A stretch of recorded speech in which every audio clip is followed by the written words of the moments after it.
Ginawang hakbang ng US ang pagbibigay ng karagdagang tulong sa mga Pilipinong sinalanta ng mga nagdaang bagyo at southwest monsoon itong nakaraang mga buwan. Isang patunay sa matibay na alyansa ng Pilipinas at Estados Unidos ayon kay House Speaker Martin Romualdez. Ang mga detalye ihahatid sa atin ni Faith Santiago. Nagpaabot ng labis na pasasalamat si House Speaker Martin Romualdez dahil sa karagdagang alokasyon na $250,000 o 13.1 million pesos na pondo mula sa Estados Unidos. Ang buong pondo ay nakalaan para sa emergency shelter assistance at hygiene kits ng nasa 3,000 pamilyang naapektuhan ng mga nagdaang bagyo nitong Hulyo. Ayon kay Speaker Romualdez, patunay lang ito sa matibay na pagkakaibigan at pagkakaisa ng dalawang bansa sa panahon ng kalamidad.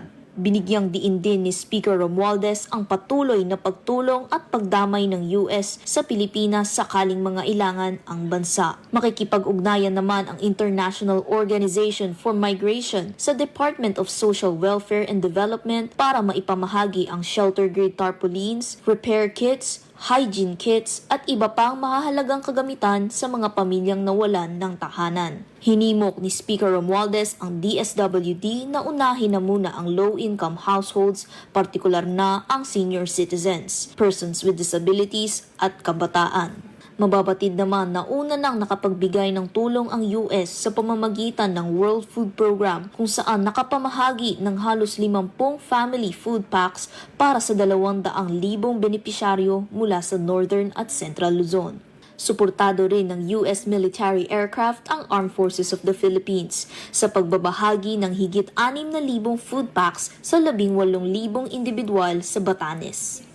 Samantala, umabot na ng 27 million pesos o kalahating milyong dolyar ang naipaabot na tulong ng Estados Unidos sa Pilipinas netong mga nakaraang buwan. Sa gitna ng pasasalamat ni Speaker Romualdez sa Estados Unidos, inaanyayahan ni Speaker ang bawat ahensya ng gobyerno na kaakibat ng ipinamahaging tulong ng US ay tiyaking natutugunan ang health at safety needs ng pamilyang Pilipino na naapektuhan ng mga nagdaang bagyo. Para sa totoong balita sa Bagong Pilipinas, Faith Santiago, Congress News.